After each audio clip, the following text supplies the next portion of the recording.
Thank you so much. Next slide, please.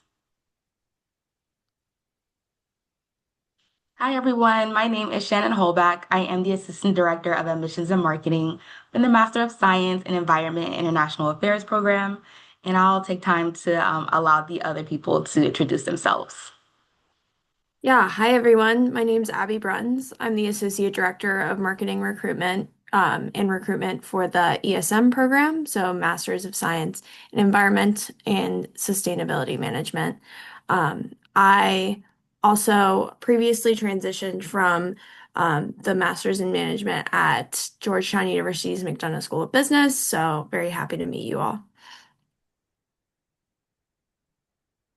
Hi, everyone.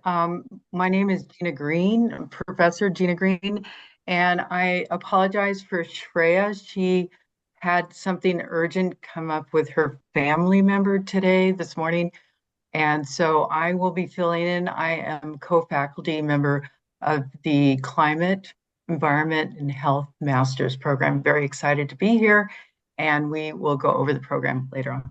Thank you. Next slide, please. All right, so I'm just going to talk a little bit about Georgetown University altogether. Georgetown University is known for being the oldest Catholic and Jesuit university in the United States, and it maintains a very strong Jesuit values that we all hold dear to ourselves. Georgetown does house one of the top business schools in the country, which is the McDonough School of Business, located at the main campus as well as the Capitol campus, and as well as the Wash School of Foreign Service, which, according to the 2024 rankings released by Foreign Policy magazine, has been ranked the number one for its master's programs. Next slide. Georgetown University is a household name for many different reasons, such as its location. So, Georgetown is located in none other than Washington, D.C., which is the capital of the United States of America, a vital place for policy, government, and business. Next, it'll be known for its notable alumni. There's over 450 Georgetown University alumni that serve the United States government, including members of Congress, senators, and in the image on the screen, you can see our former US President and Georgetown alum, Bill Clinton. The networking opportunities at Georgetown are incomparable. And additionally, Georgetown is also known for its proximity. So it is close and affiliated with many different institutions, such as the EPA, the USDA, and the US Institute of Peace, which is a highlight for our current and alumni students. Next slide. Right. So here are the two different locations of Georgetown University. The program I represent, which is the Master of Science in Environment International Affairs program, is located at the Hilltop campus, which is going to be the picture to the left. And then the other two programs will be located at the Capitol campus, which is close to the US Capitol, for the ESM and the CH program. Next slide. All right. And then aside from that, one thing that brings Georgetown to life altogether is its student life.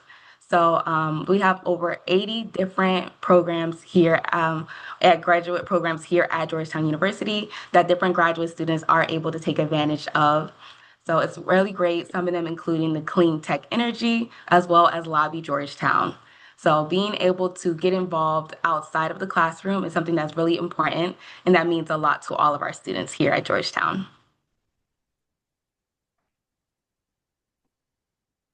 All right, great. So I'm just gonna go ahead and pass the slides over to Katarina. Hi everyone, I'm Katerina Downward and I am the Managing Director for the Earth Commons Institute here in Greece. I'm based in Athens, Greece, and I thought it would be worth perhaps sharing a few words about the Earth Commons Institute and our presence here in Greece to provide a little bit of context and color as to how this particular opportunity with the Fulbright Foundation emerged before we get into more specifics about the degree programs, the three degree programs, which will be presented later by my colleagues that are part of this opportunity, the joint award opportunity between Fulbright and Georgetown. So next slide. So the Earth Commons is Georgetown's Institute for Environment and Sustainability and serves as our university hub for environmental and sustainability innovation, research, and education. We have a number of degree programs, both at the master's level, the three that you will hear about later on in this session, but also a newly launched undergraduate program in environment and sustainability.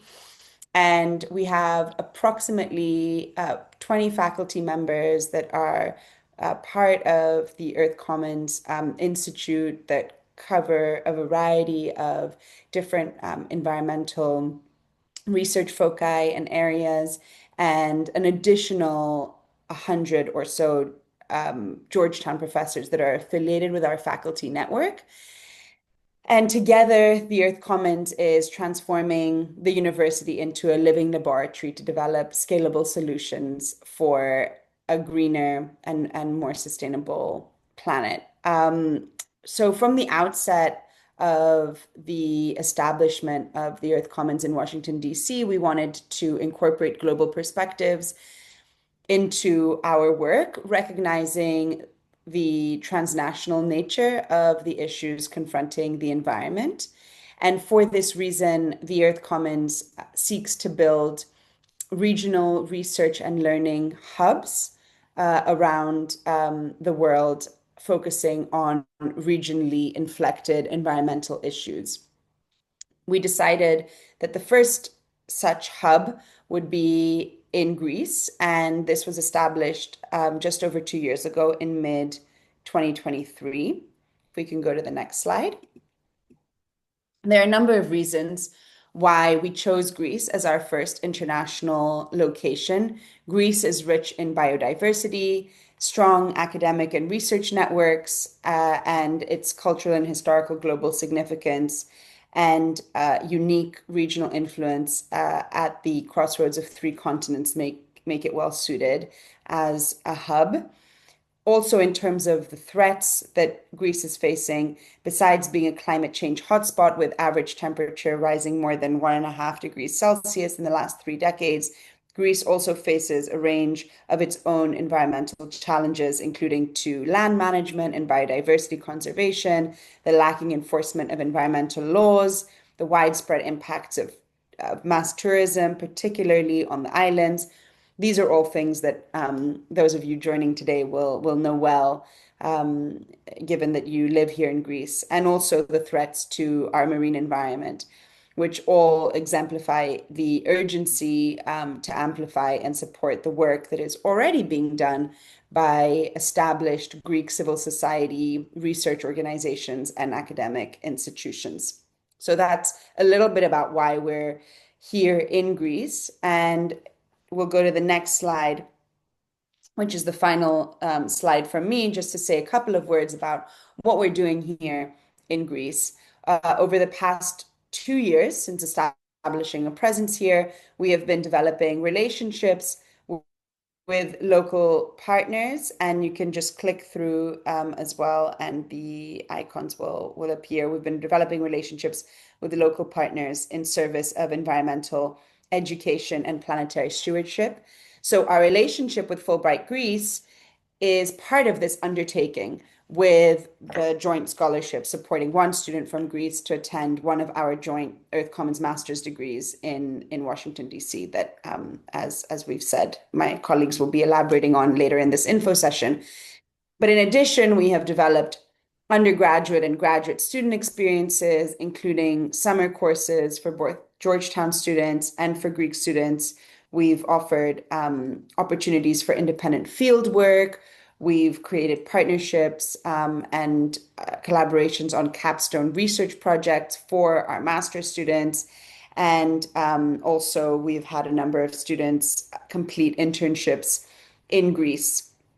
We're also planning towards longer form study abroad student exchanges. Meanwhile, we're also connecting Georgetown and Earth Commons faculty to collaborate with scholars at Greek public universities and other academic institutions to conduct joint research on environmental issues and to contribute to emerging scholarship through joint faculty research, through fellowships, and through funded postdoctoral programs. Finally, we've supported Greek partners from public, private, and civil society sectors through internships that I mentioned prior and master's capstone projects. And we have also organized events, in-person events on a variety of environmental issues. I'll leave it there as I know there is still a lot of information to cover. And if you have any questions or you'd like to connect with me and learn more about the work that we're doing in Greece, get involved, I'll drop my email into the chat and I'd be delighted to hear from you. Thank you. I'll pass over to Shannon to continue with the rest of the presentation. Thank you, Katarina. So for all three of our master's programs, we all have similar pillars when it comes to how we have it structured. The first thing would be the interdisciplinary education, as our master's programs follow a unique interdisciplinary approach, which combines more than just one school at Georgetown. It does allow the students to take core courses with top caliber faculty at multiple schools and the option to take electives within the other schools at the university. The second one is going to be skills development and career outcomes. So as a student of either of the programs that we'll discuss, you do have access to the most experienced faculty and access to their career centers. And students can further enhance their skills within the program and be able to prepare for their future post-graduation. And lastly, it is the access to Washington, D.C. So these master's programs harnesses the university's academic strengths, resources, and strategic DC location to help you serve the common good. So students are surrounded by various institutions that are tackling the very issues that we are going to be discussing in the classroom. Next slide. So we're going into the Master of Science in Environment and International Affairs program, and we're going to discuss more about the structure of it. Next slide, please. So first, we're going to play a short video. This is a student testimonial video where our current students will be discussing their experience in the program.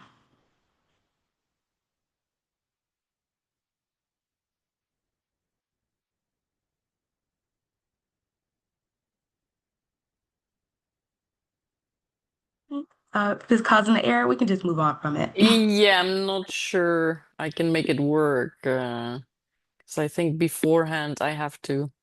Oh, it probably will go to YouTube itself. Is that okay? Yes, that's fine. Okay, let's see. No.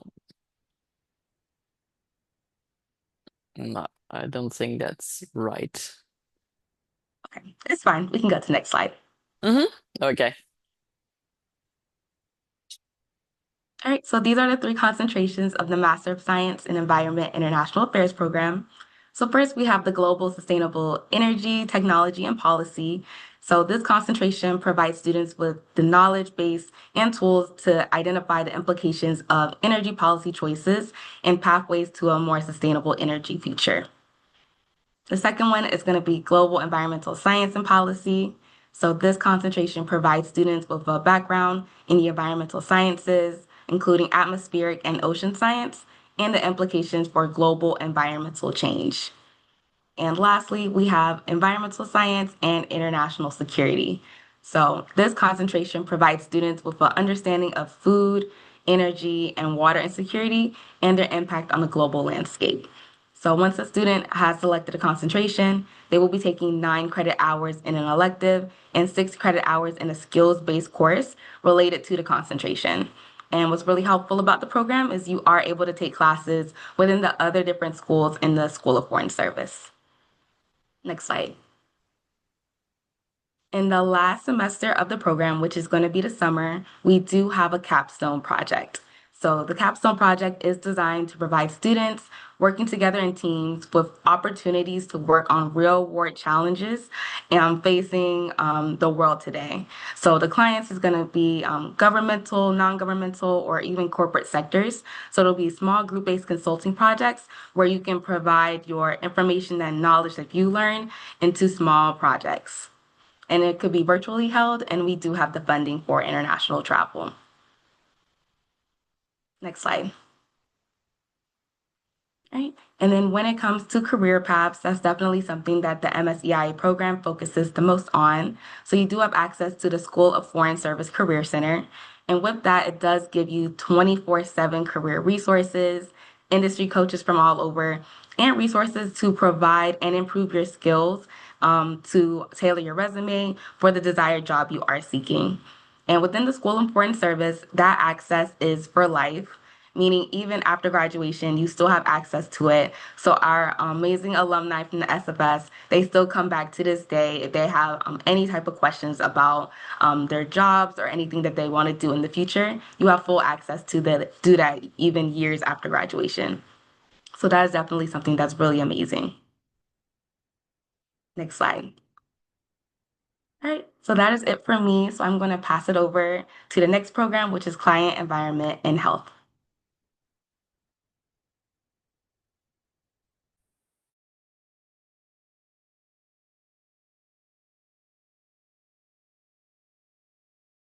Great. Sorry about this. We had quite a bit of an emergency this morning, so I apologize.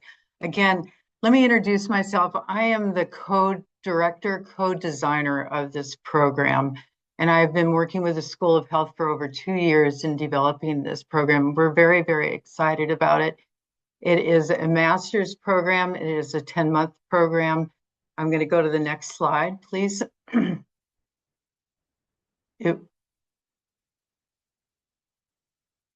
Great, thank you. And it specializes on something extraordinarily important, and that is the intersection of climate, environment, and health. And it's designed to teach students how to develop comprehensive solutions, equip them with applicable tools and skills, and confront enduring emerging threats at the intersection of climate and health. And I can tell you that's super important today in this world, as well as it's changing. I have just gotten back from the field because I was dealing with disaster mitigation because of our changing climate. And at the bottom line, our populations are impacted. So we will be working directly with the School of Health, and I'm going to go to the next slide, please. The School of Health, and we have an incredible array of professors, and we will start if you can go back to the other slide, the summer intensive. Next slide, please. The previous one, sorry, we'll get this. Summer intensive, it's an early start in August, and it's an experiential learning. We will bring students to the field, to an area that is impacted by sea level rise, by a changing climate. It's also an area of ecotourism, and we will condense and start the course out in the field with the students, which is in an area called the Eastern Shore of Virginia and Chickentee. And we will also have focus and emphasis on our GIS programs and systems because they are very applicable. And then we summer the first fall term, and you can see from this we'll be teaching epidemiology, environmental and health, program and project design, and budget implementation, and then we will also be developing capstone projects along the way. And then in our semester 2, our spring term, we will really focus on data analysis, global climate and health policy, climate science, toxicology, and we will prepare for and do and carry out our capstone projects. Next slide. So this program really does focus on experiential learning. We feel that these skills and tools that the students need are applicable in the real world. And we will co-develop projects with community centers in the first part of the course during the summer, as we will continue that emphasis during out the whole year. Next slide.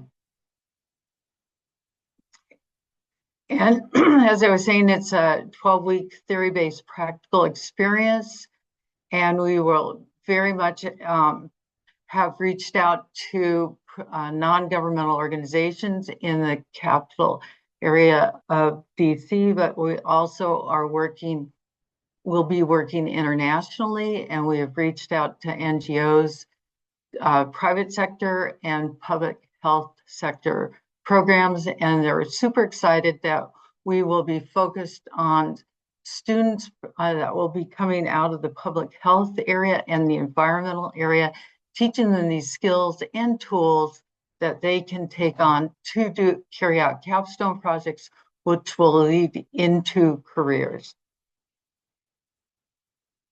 Next, and these are some of the folks and institutions that we have spoken to, and they're super excited, from UNEP to the U.S. Forest Department to California, working at the municipality level, at the local level, and we're Save the Children.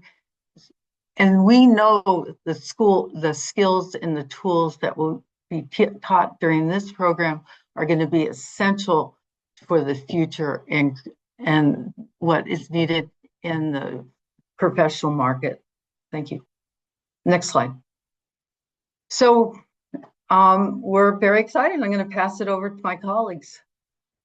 Perfect. Thank you, Gina. Yeah, you All bet. right. Hi, everyone. My name's Abby Bruns. I introduced myself to you earlier, but I'm the Associate Director of the Masters of Science in Environment and Sustainability Management. We can go to the next slide. I don't think this will work, so that's okay if we... No. Okay. No. This is the next slide. Yeah. No worries. All right. Okay, so first I'm going to start with talking about our curriculum for the ESM program. So the ESM program is a 10-month full-time STEM designated program offered jointly by the McDonough School of Business, the Graduate School of Arts and Sciences, and the Earth Commons Institute. So as you can see on my screen, students take 30 credits that balance science and business, building key lenses to tackle sustainability challenges. You'll take courses like the ones seen on my screen here. This interdisciplinary approach ensures that you graduate with not only understanding the science behind environmental change, but also how to make sustainable decisions that are financially sound and operationally feasible. You can go to the next slide. And as my other colleagues have discussed, we also have a capstone course.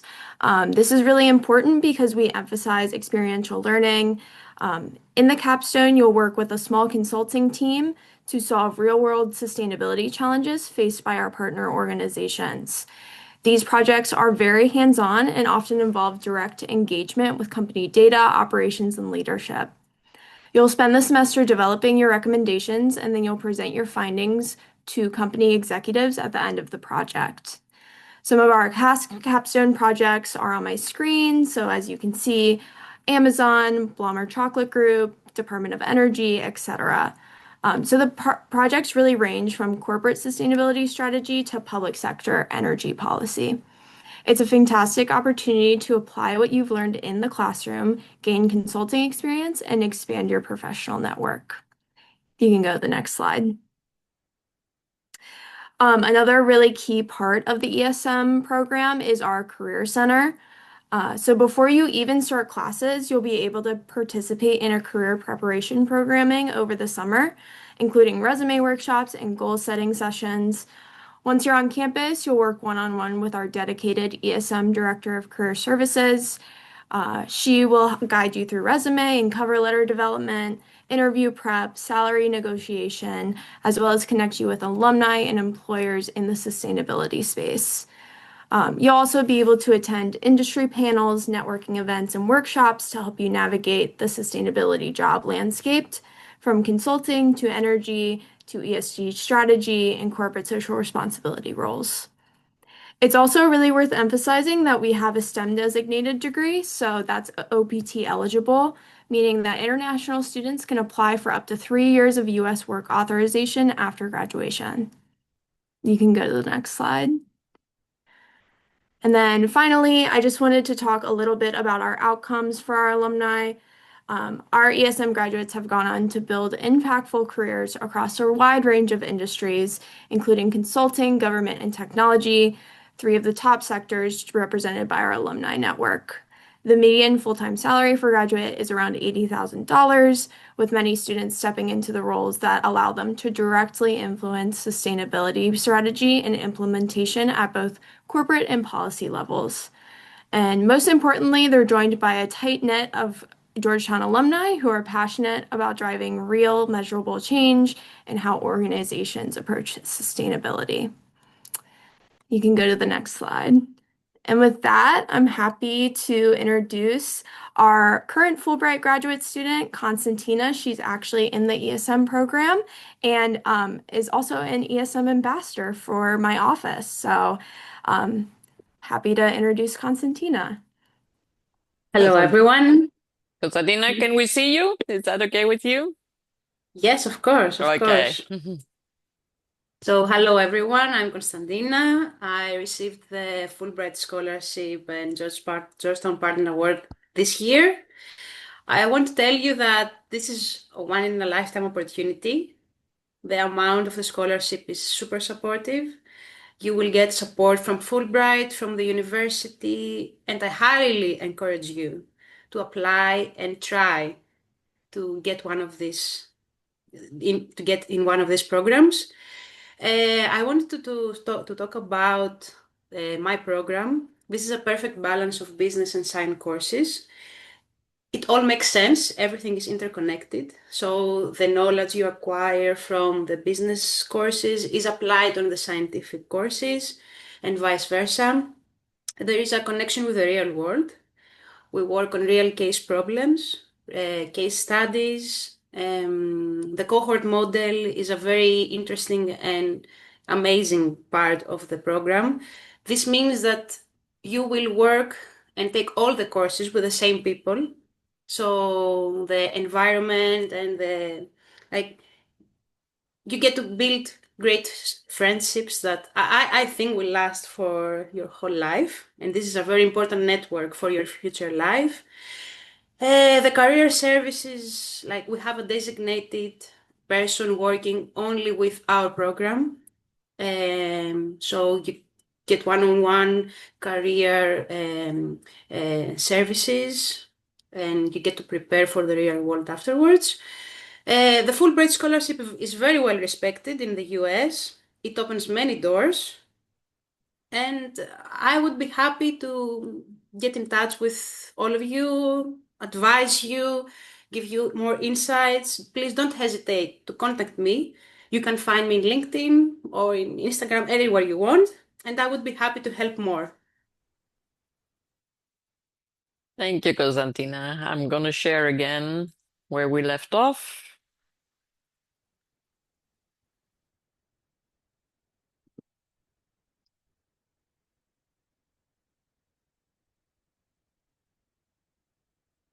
I think we can finalize the presentation. Yeah, I'm happy to hop in and talk about the ESM deadlines. So we just passed our first round deadline, but our second round is coming up Monday, November 3rd. And then we also have many deadlines after that. We just ask that the final deadline for international students to apply is March 5th, 2026. So if you're interested in the program, please make sure to finish your application by March.